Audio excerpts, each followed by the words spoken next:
You're listening to Brainwork Framework, a business and marketing podcast, brought to you by focus-biz.com. If you're looking for more money, time, and balance in your professional career, this episode is just for you. With us today is Andy Semotiuk. He is a U.S. and Canadian attorney with Pace Law Firm, but has had some incredible accomplishments through his career, including a UN correspondent and a Forbes contributor for over 10 years. We're so excited to chat with him. He's a great guy. Really excited to have you on. Andy, how are you doing today? Fantastic. And I'm really happy to be with you here today as well. Excellent. We were chatting and laughing a bit before coming on to record this episode. So really love who you are and what you've done, but we want to know more about your journey. What was it that you were doing, and kind of take me through where you are today? Sure. Well, I was born in Canada, but I spent half my life in the United States, half in Canada. And basically, I was raised in Edmonton, Alberta, and I spent a lot of time in Los Angeles, California. Basically, two people were prominent in my life, my mother in Edmonton and my Aunt Helen in Los Angeles. I went to high school in Los Angeles, but the lower grades were in Edmonton. I took an interest in law because in my family previously, I had people, my forefathers, my grandfather and others were in the legal profession, but also because I helped my mother with various problems. My father died when I was young, 9 years old. I helped my mother with things like statements that were coming in that she didn't understand for bills or whatever. She had to go to the bank or things of this nature. And because she was an immigrant from Ukraine, she needed help and I was helping. And it seemed like a natural thing to do for me. And as I grew older, I gained this interest in international affairs. And over time, I thought to myself, a lot of these international problems are solvable. All they need is a good lawyer who can study the law, figure out what is the legal issue here, sort it out, write a good legal opinion, and convince everybody that these problems, like the war in Ukraine today, for example, or Gaza, Israel and what's going on over there. These are matters that can be sorted out very easily if someone just studies the law and tells everybody what is the law. And so that's the kind of idea I had going into law school. Well, things are a little more complicated than just figuring out what's the law to solve these major. I didn't take into account things like national interest, personal interest, emotions, history, and all these other factors. But I became a lawyer, and here I am. When I graduated from my law school at UBC in Vancouver, British Columbia, if you looked at my graduating class and you said, well, who among these people, like 50 years later or whatever, is still going to be a lawyer, I would have assured you that I'm not going to be the one, that I would just be there for a while and I'd go on. But here I am. I am one of the few that are still around practicing law. That's just the way it is, I guess.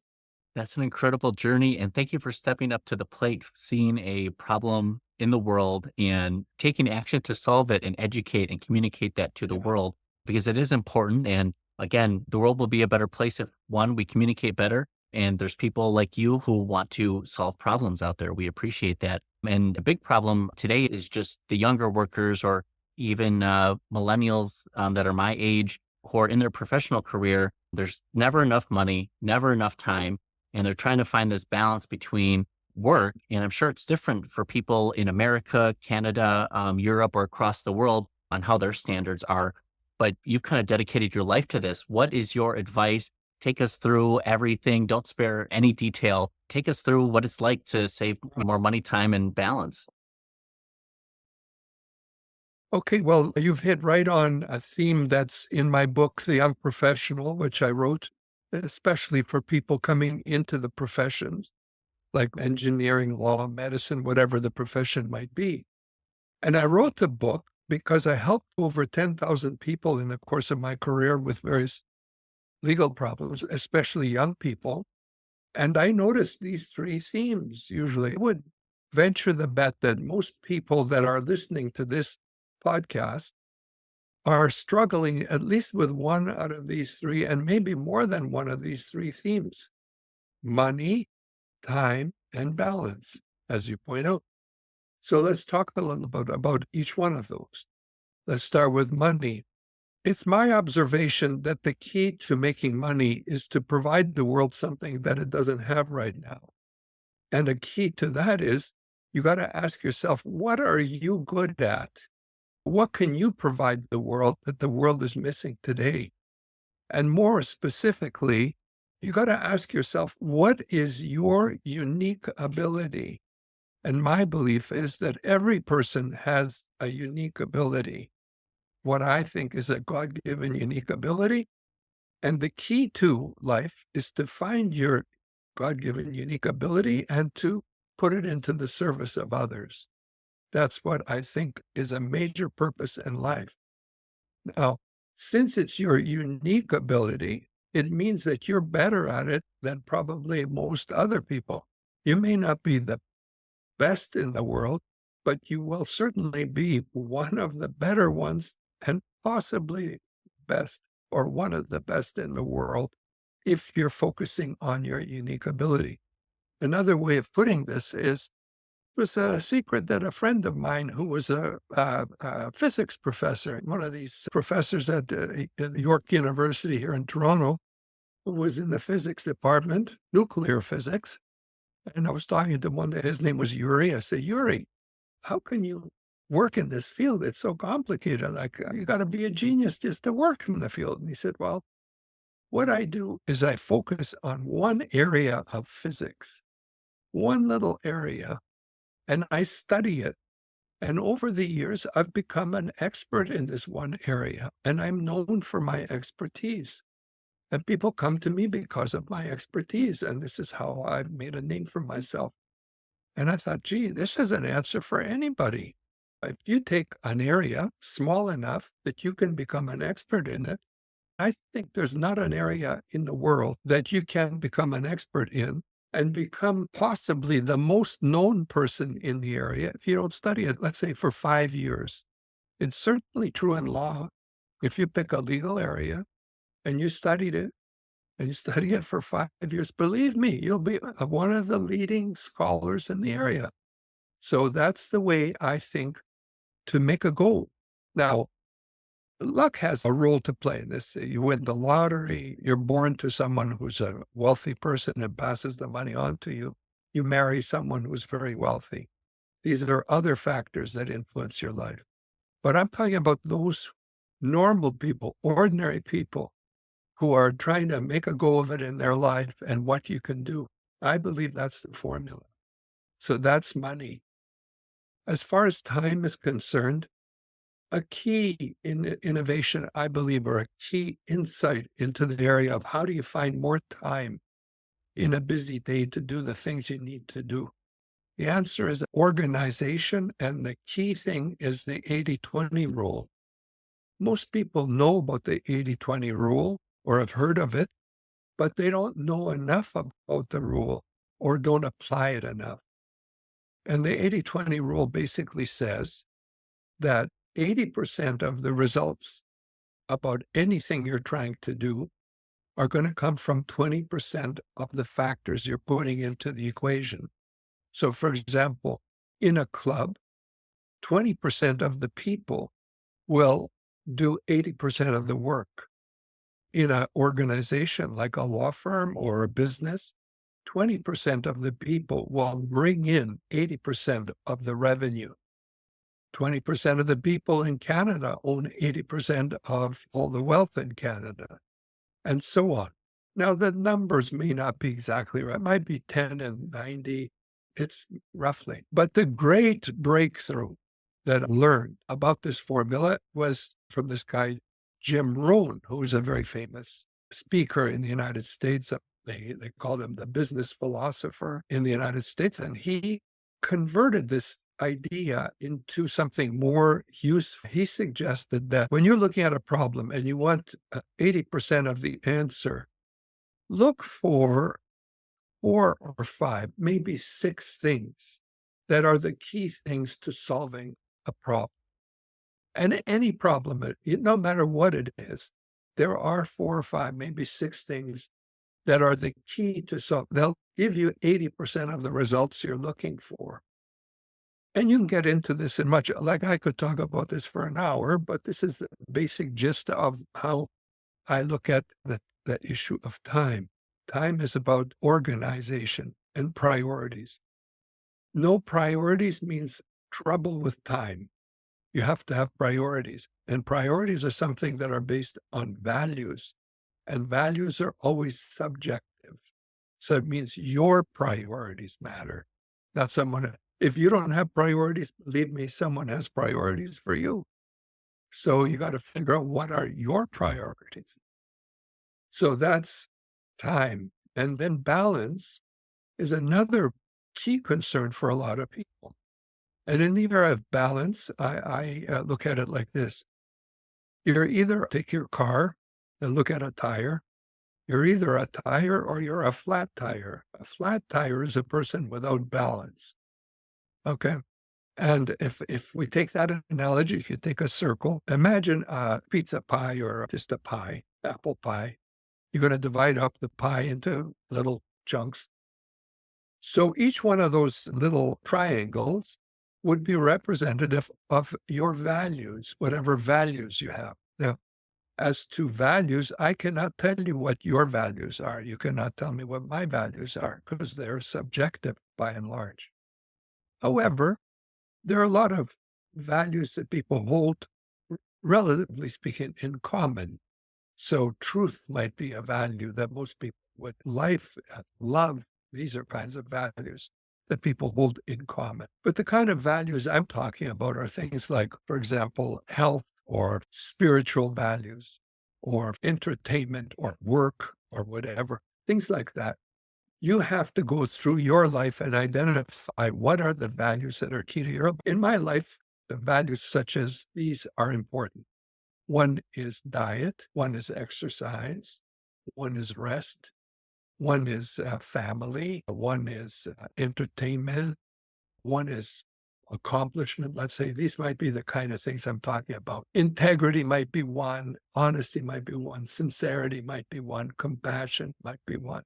Humility might be one. These are all the kind of things you might consider. Whatever these values that you consider, again, you can't include all values.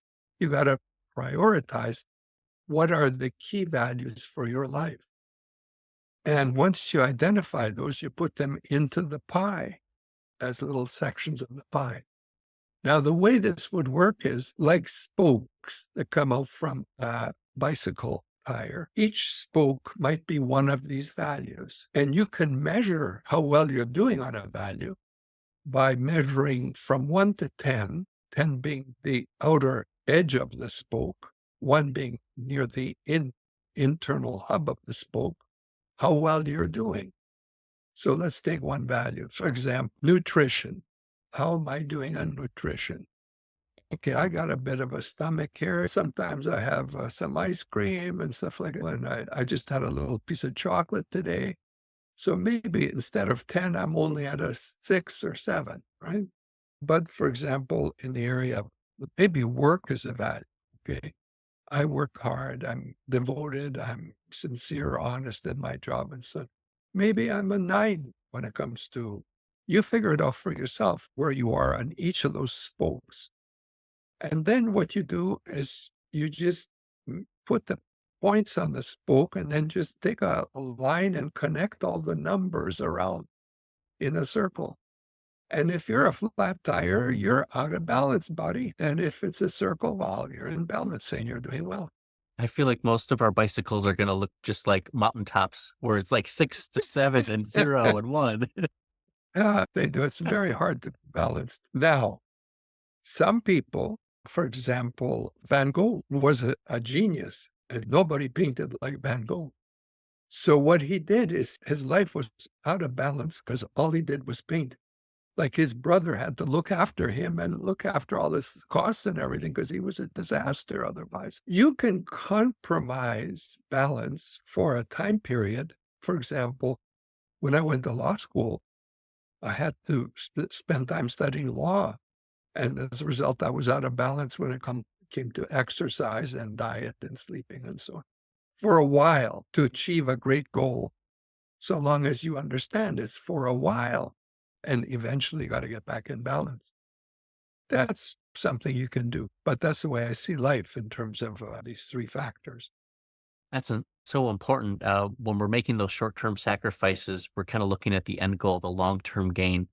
What are we trying to achieve? So it is okay to kind of be out of balance for a while, but as long as we return back to center, it's going to be that passion, that purpose that kind of pushes you through that finish line at the end of the day. And I love everything you shared from the money time, using your unique ability, and then the 80-20 rule. Many of us fail to realize our own unique ability. How can we find that if we're unsure? Because some people feel like it has to be like a specific skill.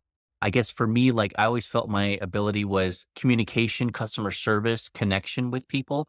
So that could be applied to any different business that I pursue. I kind of feel like people kind of get stuck in the skill set portion of it. Are there any recommendations for how people can kind of find their own unique Sure. ability if they don't have one or they feel that they don't have Sure. one? Well, I'll share with you my own sort of journey in that regard, and it might be helpful. Just above my shoulder up here, pointing at it, is a little plaque. It's a plaque from Toastmasters, which I belonged for many years, and I became a distinguished Toastmaster. Now, a Toastmasters is an organization that cultivates public speaking and leadership. And I belonged to Toastmasters for 35 years. And for 35 years, every week, I went to a club meeting where people spoke and then were fed feedback about your speech was good, but stop saying all the time. Keep eye contact with the audience. Don't go don't use the words your speech, etc. You guilty. And well, we're all guilty. And over time, I got better and better. Now, I thought that would be where my life would take me, is to be a speaker, public speaker, like a professional speaker. Well, I worked hard at it, but it didn't happen. Didn't happen for me as much as it should have or could have. And that was life telling me, no, this is not where we want you right now. So where did life want me? That's what I thought was my unique ability. It was in writing. Now, that's an odd choice for life to take for me, because when I went to university in the first year of English 101 at UBC, I barely made it. I got 50% on the final exam. And if my English professor today were to learn that I write for Forbes and I've been writing for 10 years and I published 5 books, he would roll over in his grave. And I myself did not think it was a unique ability. Now, over time, life told me, Andy, this is where we want you. This is what you need to write about. And in particular, on the subject of immigration. Indeed, actually, I became an expert on immigration, but it was not me who pushed me into writing about immigration. There's a guy named Sean Barry, who I work with, who kept saying to me, Andy, you're an expert on immigration. There are very few people who know as much about immigration as you do, U.S. and Canadian immigration.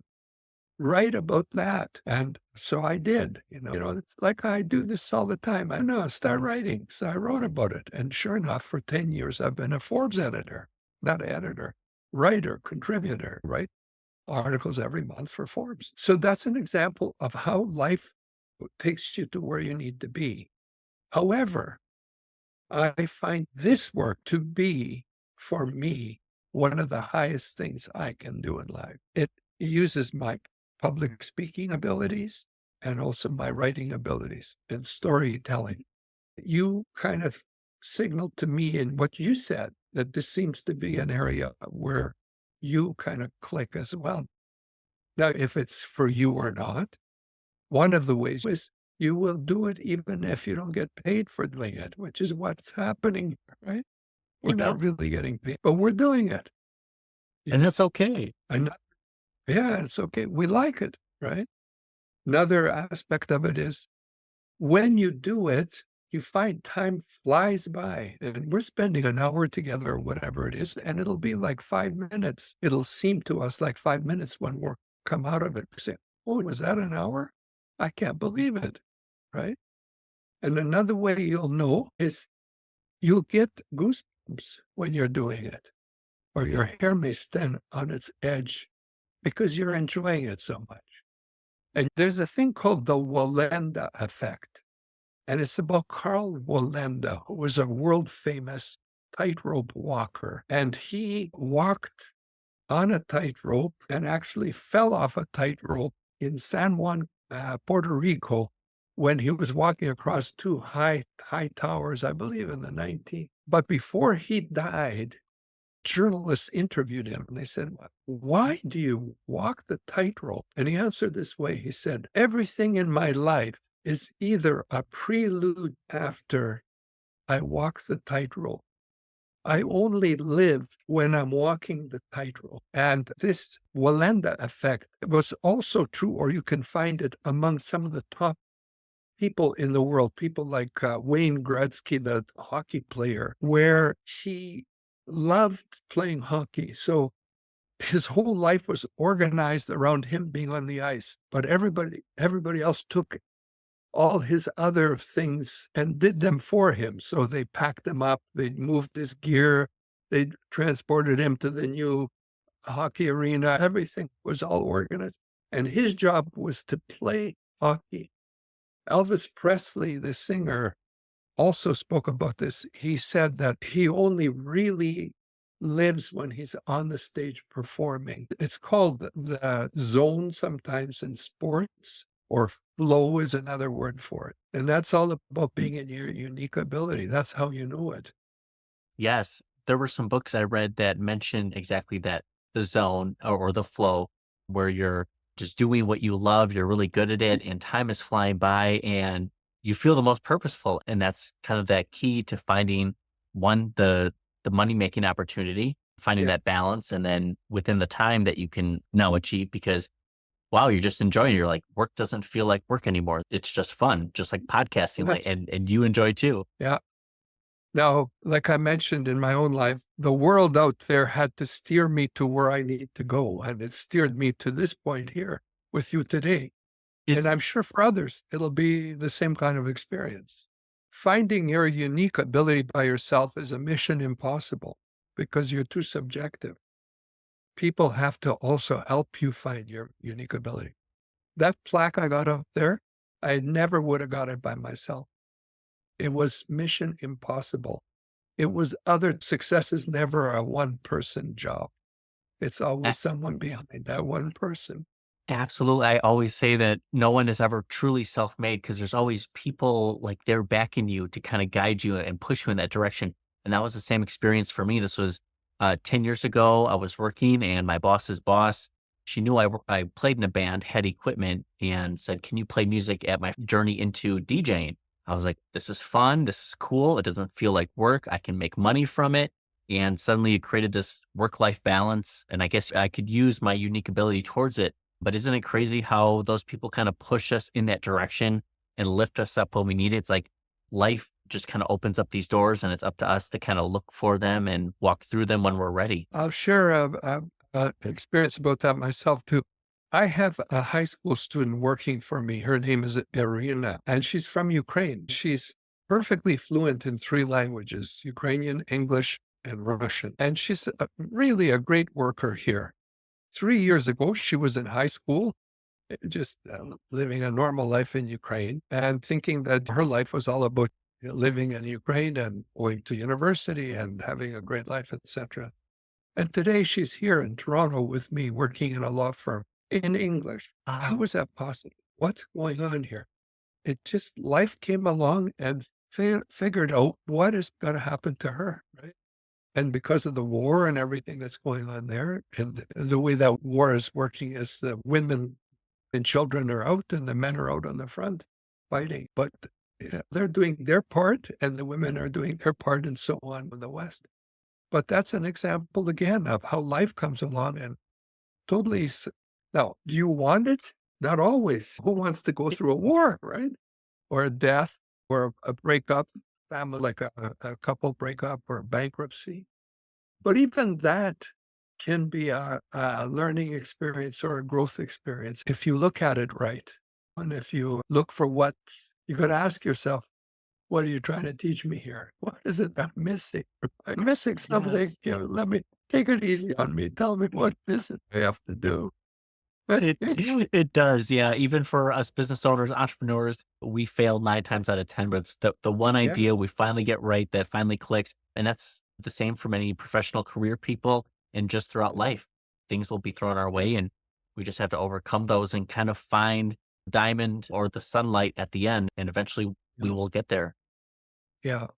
And hard work is part of the game, right? Yes, It's that. absolutely. I don't think, say, for example, the president of General Motors just sort of let life happen to him and he just wandered around. Whatever comes my way, I'll take it. And I'm now the president of General Motors. No, it didn't work like It's that. very yes, you have to take some action Yeah. and pursue the opportunities that come your way, but you have to work hard and do your research and kind of find your way and ask people about it. And more often, you're going to find people like you, Andy, who are willing to share and mentor and teach people and point them towards resources to get them further in life. Isn't that great? Yeah. I look at today's younger people coming out of university, and it's been hard the last few years with the COVID. It's been a real hardship. It was extraordinary hardship. And even now, the world is facing some big challenges. Climate change, the election in the United States is an example. These wars that are happening that are awful, just awful. But in my case, I have a great faith in humanity. And I believe if we are called together and we need to, we can rise to the occasion. We either rise to the occasion or we're finished. I think there's a way that we can come up with some solutions to some of these big challenges, but we got to work together. Just in that regard, philosophy that I believe helps is the one that I talked about when I talked about, say, people like Elvis Presley or Wayne Gretzky and so on. If you're in your unique ability and you can surround people with unique abilities that match yours, you have this sort of mastermind kind of a scenario where everybody's in their top ability working together. It's sort of like 2 people can do more than two people's worth of work. And it's provable, like they have these horse and carry, experiments where it's provable that a few horses drawing together a carriage together can pull more than their weight. One horse pulling can only carry his own weight. And it's a synergy, the synergy of working with others that's at play there. Yes, So that's absolutely. something to bear in mind. Yeah. Absolutely. Life is I all about teamwork. it- yes, and just as many people have been so gracious to educate and teach me, I've tried to pay it forward as well and motivate and teach others as well, and just share this collective knowledge with each other because we are stronger together. And I love that the horse and carriage or carry analogy there because it really highlights, yes, we are stronger together. We can accomplish more when we work together. Considering all of the craziness of the world and the problems that we have, what can we work towards to solve this? Is it a communication issue? What can we do? Well, I'll give you an answer. It's sort of addressing what you're asking, but it's sort of a little bit off what you might expect. And I think one of the key things is motivation, the area of motivation. How do you motivate people to rise to the occasion, to be the best that they can be? Not everybody's hungry and ready to go all the time. You have to motivate them. And I learned all about motivation again through, and in particular, from a guy named Bob Richards, who was a Golden Gavel winner. And each year, Toastmasters used to give out the Golden Gavel to one person that they identified as a great speaker. And they would have a banquet and he would come and talk about their life and what they've learned, etc. I didn't see Bob Richards, but I heard his speech. I heard on audio cassette tapes back then. And I was very impressed by it. And he talked about motivation. So here's what he talked about. And he said, we're going to have much longer than a 1-hour speech here, but you'll have to deal with it. He said when he was growing up, he lived in a small town and they had a baseball team there. And there was a guy on his baseball team named Lou Boudreau, who was later, I think, got into the National League, and I think he played for St. Louis Cardinals, I think, at the second base or something like that. But back then he was playing in the semi-professional league in this town. And Richards, who was a kid, he idolized Lou Boudreau. And he one day went to the park and he was in the far bleachers and Lou Boudreau hit a home run and Richards caught the ball. It was such a thrill. So he took the ball and he went to the players' locker room and waited outside for the players to come out, waiting for Lou Boudreau to come out. And there was all these kids lined up too. He went down the line talking to each kid. And he came to Richards and he said to Richards, "Oh, what's your name?" And he said, Bobby Richards. "Oh, and what do you want to be when you grow up?" "I'd like to be a famous baseball player." And Boudreau said, "Oh, Bobby, I can see you're going to be great one day. You're going to be really great." And he signed the baseball. And Richards talked about that moment. And he was so moved that someone that he honored so highly would see that he could be great one day. That was such an inspiration to him. And we all need that kind of inspiration for people to recognize us. And later, Richards talked about motivation more clearly. And he said back then they were in the economic doldrums in the United States. Things were not very good economically when he was talking. And he said the newspapers were looking for what is the solution to our economic malaise. And they interviewed economists, and 3 economists all answered that the problem was motivation. People needed motivation. And then he went on to describe what is motivation. And this was the description he gave. He said, motivation is painting a larger picture of the life of a person than the picture they have for themselves. And the moment of motivation is when that person seizes that larger picture and decides to go for it.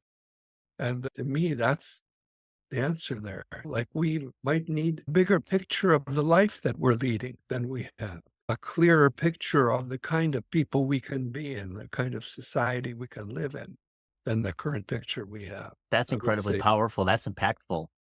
Yeah, I would say that's it. That is a great answer. Just knowing that motivation, it really comes down to that. Are people motivated enough to rise to the occasion? As you described, that's incredible. Andy, like you mentioned, we're going a little bit past time, but that's okay. I wanted to allow our audience to know where they can find you online. Well, as I mentioned, Pace Law Firm is where I work in Toronto. So Pace Law Firm, I work in the field of immigration. They can contact me there. And my books are online. If they just search my name, Andy Semotiuk, they'll find them. On Amazon, all of the books are on Amazon, including an audiobook about one of the books I've written. Very excellent. We will have links available down in the show notes and the description so they can get direct access to you and all the links where they can connect with you online. A very related but off-topic question. Since you are the immigration expert, what we've seen in the past, 4, 8, 12, 16 years, is it any different than any other time in history? What does the law say on immigration and what's going on? What should we be doing? Well, that's a big topic. We could do a whole podcast. I should save it for another one. Yeah. But let me say, it's been around with us all along, right? It's a little different now than before. The numbers have changed. The number of people who are trying to immigrate. The challenges are a little harder, but the basics are the same. People want to improve their lives through immigration. So that's my job. My job is helping clients improve their lives through immigration. And the motivational part is, can they see themselves in a larger picture of their life than the one they have? And if they seize it, then they work with a guy like me and I help them achieve it. I love that. Andy, you're incredible, man. Thank you so much for coming on. We appreciate you coming to share this. Any last words of wisdom or parting advice you'd like to share with our audience here? Everything has been incredible thus far. Sure. I'll give you one last piece of advice. 4 rules to live by. This is simple. It comes from a guy named Dan Sullivan. I've adopted his philosophy a little bit and just changed it a little bit for the way I like to think of it. First rule, do what you promise. Second rule, come on time. Third rule, finish what you start. Final rule, mean what you say. Meaning, the last rule requires a little bit of explanation. It's don't be sarcastic or ironic. Let your words mean something, like make your words mean something. And those are rules, very simple rules, very hard to live by. I love all of those rules. I love all of those rules. Is the sarcasm just a little bit at the time? Oh, yeah. I mean, Okay. you can be sarcastic, jokingly sarcastic, Of course, right. but not I- destructively sarcastic. Right. Sometimes I feel like my sarcasm could be my unique ability, but I don't want to push it. I'll stick with what I know. Andy, That's we great. appreciate you coming on. Really excited to publish this episode for you. And hopefully we can have you on for a part 2 and cover the many other important topics that you have to share. We appreciate it, Andy. Thank you so much. Thank you, too.